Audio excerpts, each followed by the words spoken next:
today? Maybe I should sit. I think our camera is out of range today. So, how are you feeling today? It's not out of range. The whole thing is out of range today. So, how are you feeling? It is Monday. Hi, Peter. Hi, Stacy. Are both of you at the same time? I think because of the morning, not the Sunday self-care show was such a riot yesterday, I think my camera position has changed and I have a light coming through. It's like a halo. Here we go. We'll fix it. I'll have to fix it later. Everything is crazy because yesterday was so amazing. Hi, Stacy. Good morning, Peter. Good morning, Stacy. Guys, it's awesome. It's Monday. And can you believe it's already the 21st of October? So, let's start the show. We are here. Yeah, I used to say you really missed a good one. Yuko was flying. She was at her best. And we don't have one in next 2 weeks. We have one on the 17th. But that one is really important. There's so many things you guys will do, so you should join. So let's get this going to celebrate the next. It is, eh? So let's start. Give. A simple, actually. Good morning, Colleen. How are you feeling this morning? Our morning blessings today is the word give. And I'm sure you guys, when you sometimes see the word give, you go, oh, so just give. No, it's not give, it's give. It's really a powerful way of saying this thing. When we look at ourselves and what we are able to do, we have to remember one thing. Where are we on our journey? What have we done? How are we feeling about where we are? Are we feeling full? Are we feeling empty? Are we feeling like, hey, I didn't get there? What is going on? Hi, Yuko. Good morning. Hi, Christina. Long time no see. How are you feeling today?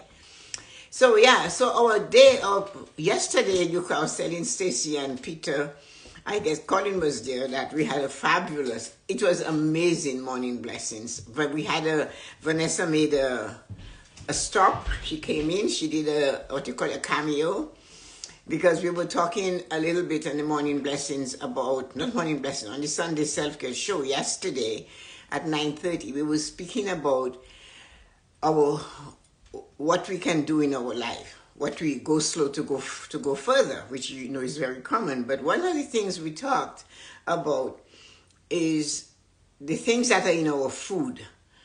That shot over your head is still is all the angels. Is that what it is? It's the light.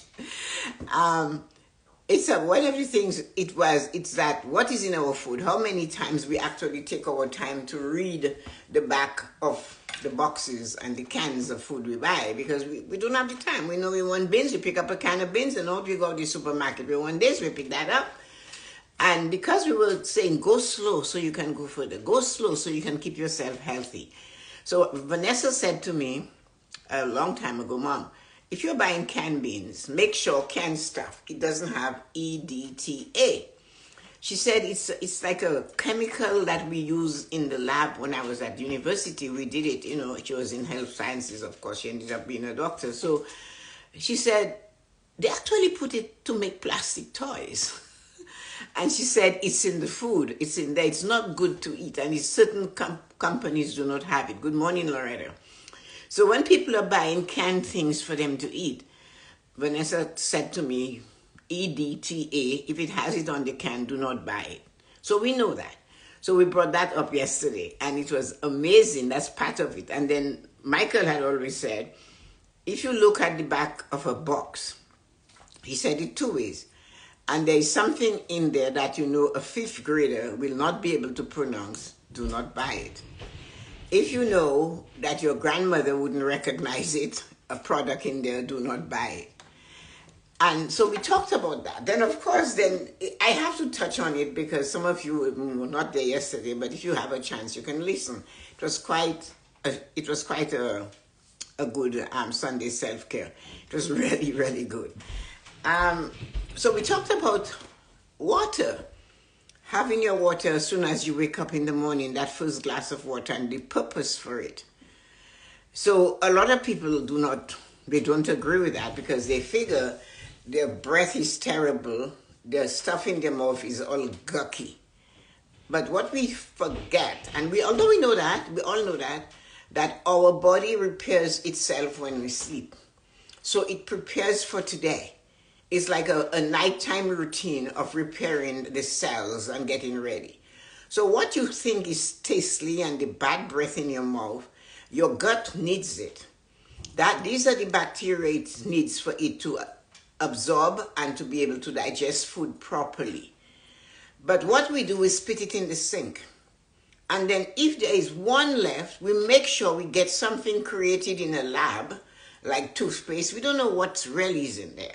I don't care how natural it is. And scoop or mouthwash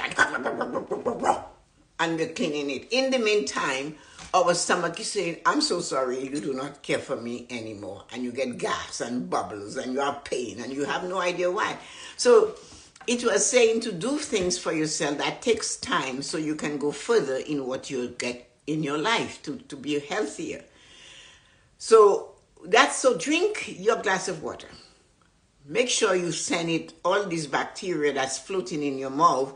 Good morning, Arita. How are you feeling today? Make sure you send it down to your stomach. So that was what Sunday Self-Care was all about. Hi, Nancy. So those of you who missed Sunday Self-Care, you missed an amazing show yesterday. It went longer and everybody was so surprised when we talked about when you go to the supermarket and you buy that can of red beans or kidney beans or black beans or brown beans or all the purple beans that we can buy, that if it says at the back it has EDTA in it, it has a chemical compound that they put in plastic in there. It just preserves it in there and we are using it. When you do not drink water before you brush your teeth, you're putting a chemical made in a lab to clean your mouth and you're killing the bacteria. So it was lots of things, but that's what we talked about. So if you guys have a chance, check it out. And on the 17th, we are going to have a special morning blessing. That will be the last one of the year, but it's important that you guys drop by and see what happened. Oh, Vanessa she gave us good information. She came, my daughter, she's a doctor. She came and she spoke about the EDTA because it's she who told me about it. And then Michael is the one who said to me, if a 5th grader cannot pronounce an item on the back in the ingredients on something, do not buy it. If you figure your grandmother wouldn't recognize it, do not buy it. So anyway, let's get the morning blessings on the road. And you can check the Sunday Self-Care show if you get a chance. Give. That's all it is. All I said is give. Just give. Now, every time we hear the word give, we believe if you want to receive, you need to give. We hear that. That is what we associate the word give with. But it doesn't have to be tangible. It doesn't have to be this book. It doesn't have to be a gift in the form of something solid. Our gift comes in 5 different shades. The gift that we're giving is to listen to that person. The gift that we're giving is to acknowledge that person. You love it, Nancy. It really is important. The other gift you're giving is to speak honestly, truthfully, and say some good words about yourself and others. It's giving, gift. We're giving. So here we go. We already have listening. We have acknowledging. We have the last one. Just stop and listen to what's going on in them. To that person, to your friend, to yourself. What's your words? Because you give a nice uplifting word to a friend, it sends them on a nice uplifting journey, or just for that moment, they feel, okay, I am deserving. You know what? Joy said something to me today. I feel really good. Oh, you are beautiful. I love this. It's just a gift. You give that to somebody, guess what? It comes back to you. Life is a boomerang. What we give in the form of anything, energy. A long time ago, I watched a singing group called the Gaither Family Group singing. And I learned something somebody said, you should watch that. Your songs are really nice. I said, sure. So I listen to their religious songs, right? And one of the songs I love from them was the God in the Valley. The same God on the mountain is the God in the valley. Something like that. But what I notice is the singer is singing solo. And all the members of that group, there's a lot of them, everybody was there. And they turned and they gave all their attention to that singer. They weren't looking at the audience. They were sitting in such a way on the stage. And this person or persons singing were in there. And I noticed they all were intent on listening to what the person had to say. And that is giving that person performing energy. They're giving that person the energy. We're with you. We're rooting for you. You can do this. Stay on it. That's giving. That's a gift to give that. That is giving too. You give energy to the person who is speaking to you and you're listening. That's giving. And when that person is speaking, whether it's a child or a young adult or one of the gens or all of those people, listen. Open your mouth and absorb their words by engaging yourself. I remember my dad telling me, when you are listening so you can retain, he said, shift your brain to the center. He said, I'm not saying you can do that, but he said, engage your brain. Because you will notice, although you're listening with your ear, your brain is talking, this person is talking, you went to a seminar and you're listening, but your brain is gallivanting about the laundry you have to do at home. On your way home, you should just stop. You forgot to clean the house. And that's what he told me. I realized it. But when I saw this group giving all their energy to the artist that was center stage, I realized how important it was to give not only physical things, not only the gift of a gift or the time or a dish or preparing something. When you pick up the phone and you call somebody, you're letting them know, hey, I'm aware of you. You're part of my life. You make a difference. No matter how insignificant you may feel that person is, they make a difference. You know how I know that? There are some things we can do, and you can choose to practice one out of it. So if we're made out of energy, and if the whole world is energy, and everything in it functions with energy, can we give a thought of energy out to the entire world? It's giving. So can we, if you can try it now, I can encourage you to do it. Just pause for a moment and close your eye and see the word love. And see the word love moving and going away. You just send it out to the universe. Love. Send joy. Send faith. Send belief. Right? Send patience. Send a little bit of kindness. Send compassion. Send thankfulness. Send laughter. See the words though. See the letters that creates the word. Send happiness. Send gratitude. And send appreciation. Choose one. So, if that energy from us goes out every day, does it meet somewhere? Is energy like, when something is like, it comes together, like push together, they become friends. Birds of a feather flock together. So that energy that we're giving to the world of love, joy, peace, tranquility, whatever you want. And nobody has to laugh at you. It doesn't matter what they think of you, unless you tell them and they ask you if you're crazy. And maybe you can say, yes, I am. But I promise you, if you send joy out there, love, patience, kindness, faith, Others, somewhere, there's somebody else thinking that way. That is just sending it out. And yours get together. It's compounding. It opens up. It gets bigger. If half the world send the energy of love, half of the people in the world send the energy of love all over the world, will it make an impact? Because it will come back from where it started. It will make an impact. It will boomerang. It will make an impact. You can practice it for 1 week. Just practice sending one. Choose joy. Because you will get it back. And you'll wonder, why am I so relaxed and joyful? Like I don't have a care in the world. That is giving. The thing about giving is that we all know that it is in giving we receive. We know that. We have songs about it.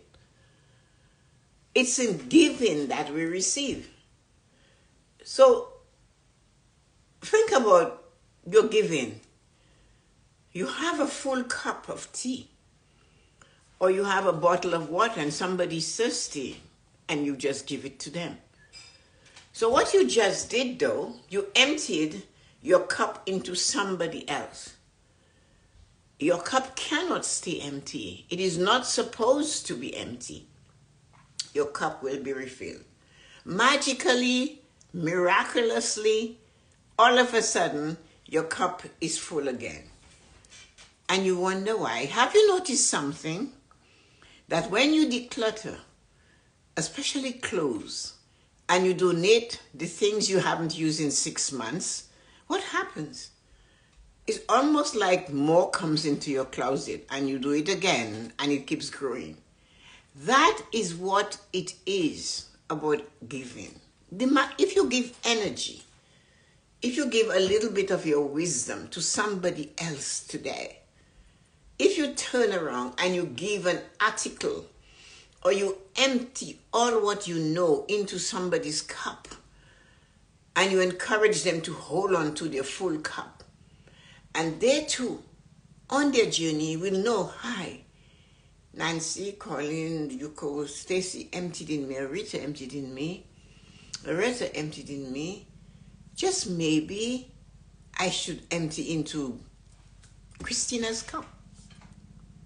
And that is how giving becomes a chain that never ever stops growing. But if there is somebody in that chain of giving that keeps receiving and does not empty their cup into another, or give somebody a little bit, just a little bit, when they drop their cup, they break the chain. And the others have to compensate and try to hook with each other to continue the chain. So sometimes you already have a full cup. I know people like that, but they want more. They want what you have. They have a full cup. But in the process of attempting to take more, not because they're taking it from you and taking yours, but just wanting more, they end up losing all. You want an example? Aesop told us about that. He said, a bird in the hand is worth two in the bush.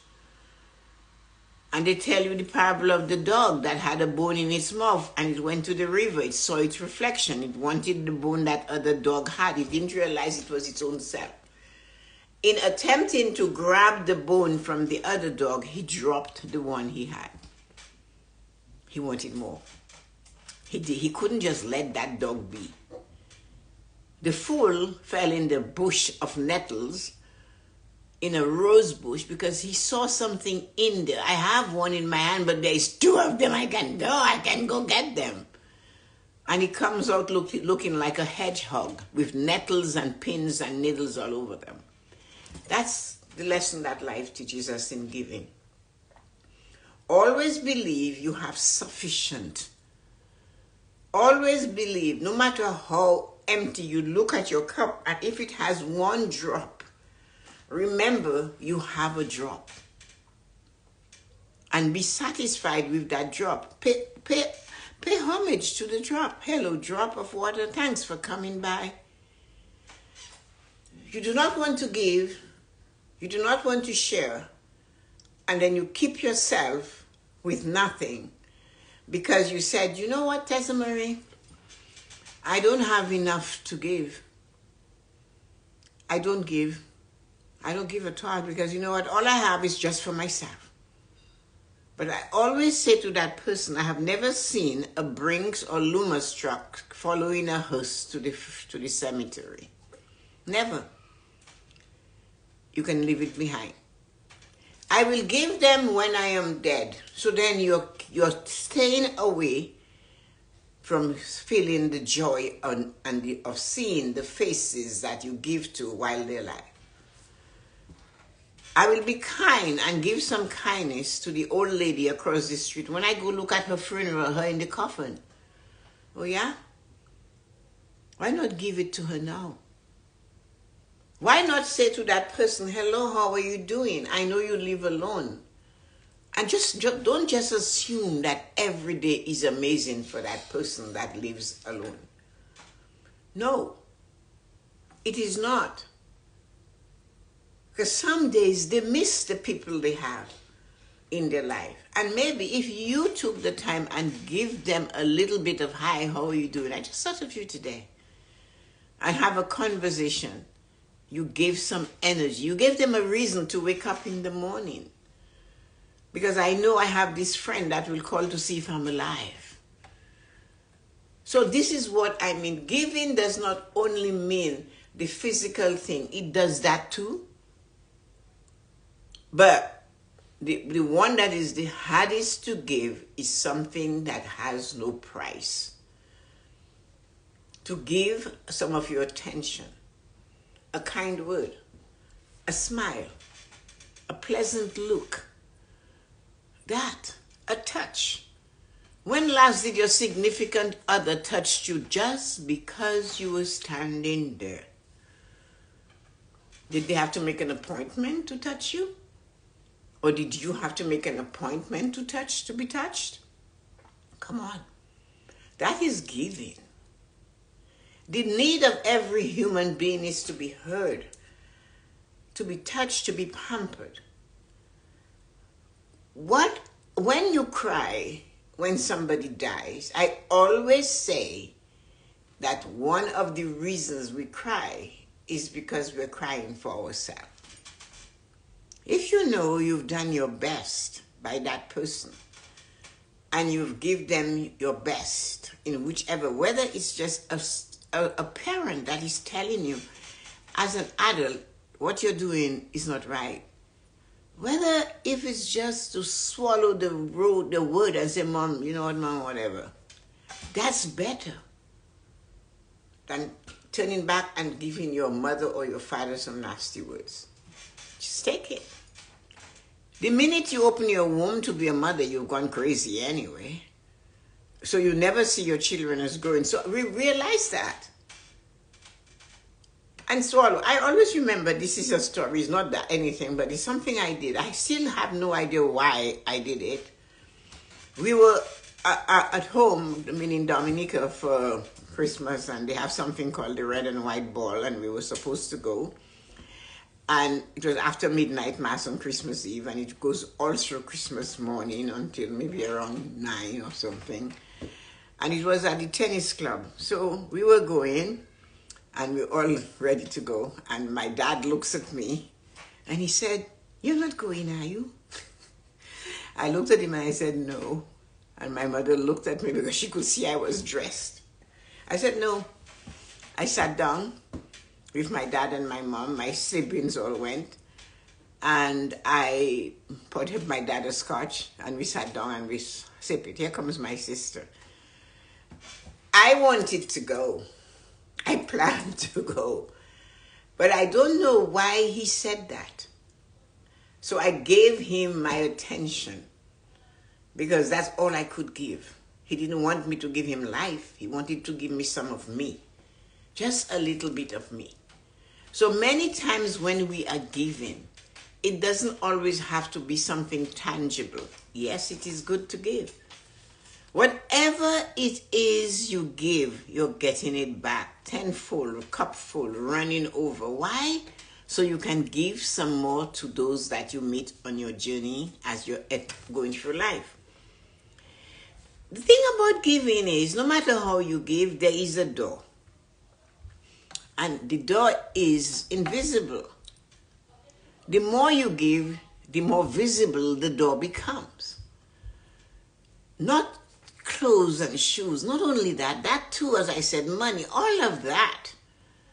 But when you give somebody your time, your patience, you give somebody an ear just to listen to them, you encourage them, you send love and joy as an energy towards them, peace and tranquility towards them. When you give it in that shape and form, and it's not something you can carry, when you give them some respect, when rather than tell the person where to go, all the information and directions on how to get there, and you just let it roll, that is giving. So this door is there. And the thing, that door is very, very, you can't really see it, but as you give, whatever you way, shape, and form you're giving, the door becomes brighter. And the door, when it suddenly opens up for you, it is the door of abundance. People crave it. When I talk about abundance, everybody associates it with money.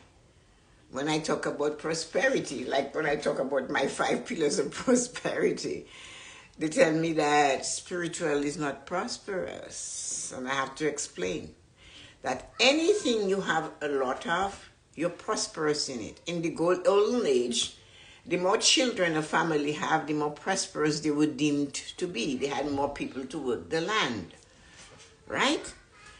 So when you give, you open the door to abundance. It's opened for you. And if you doubt, look back at your life, where you were and where you are for a moment. And see how your life has been full of abundance. The love of your children, your grandchildren, your spouses, your family, your friends. That's abundance. You know, the person's shoulder, the shoulder you can lean on, the person you can call, and they will listen to your stupid conversation for an hour. And you listen to theirs. That's abundance of friendship and a listening ear. The friend who says, I really don't know how to do it, but I will find somebody who can help you.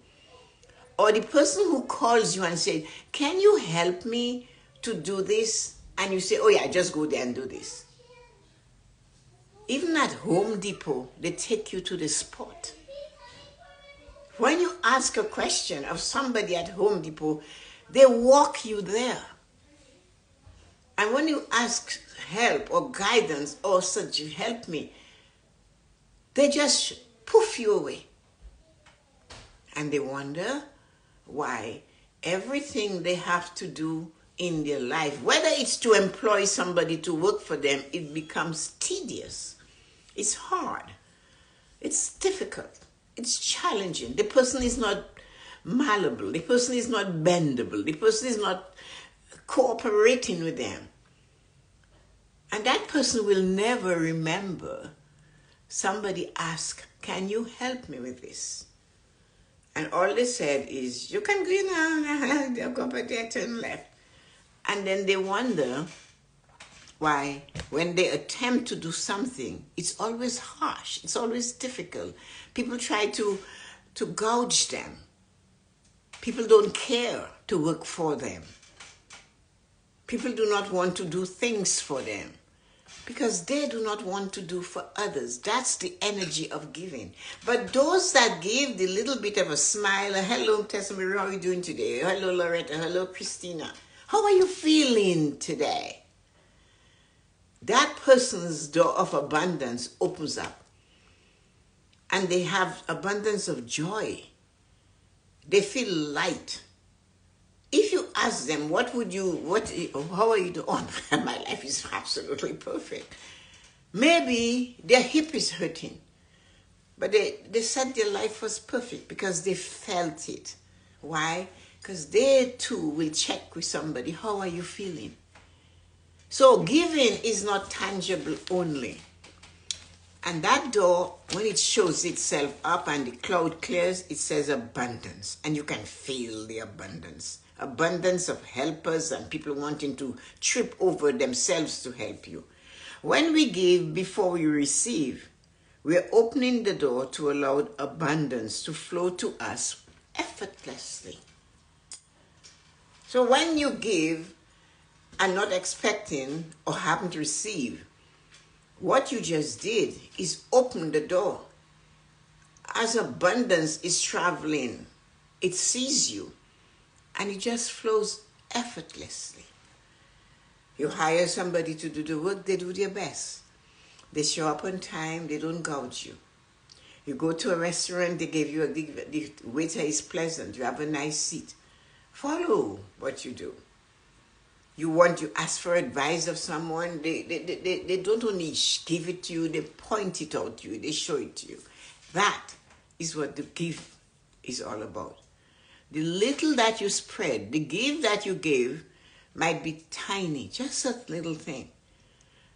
But as I said, the person that you help or you give a little bit of prop, especially if you're a person that they respect, and they come to you for help, but you didn't have it in you to do it properly.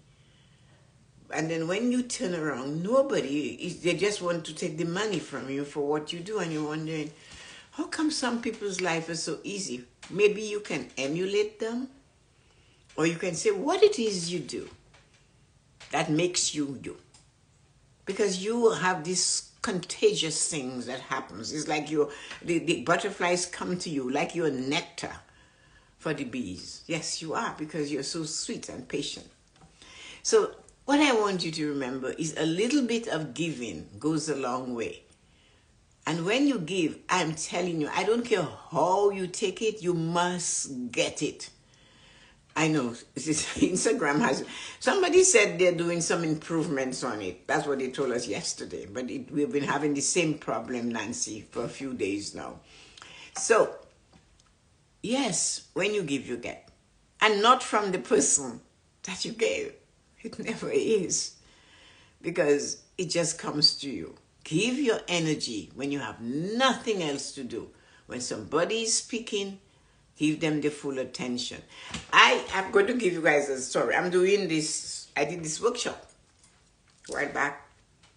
And I said, okay, you are here because you thought there was something I could teach you. That's why you came.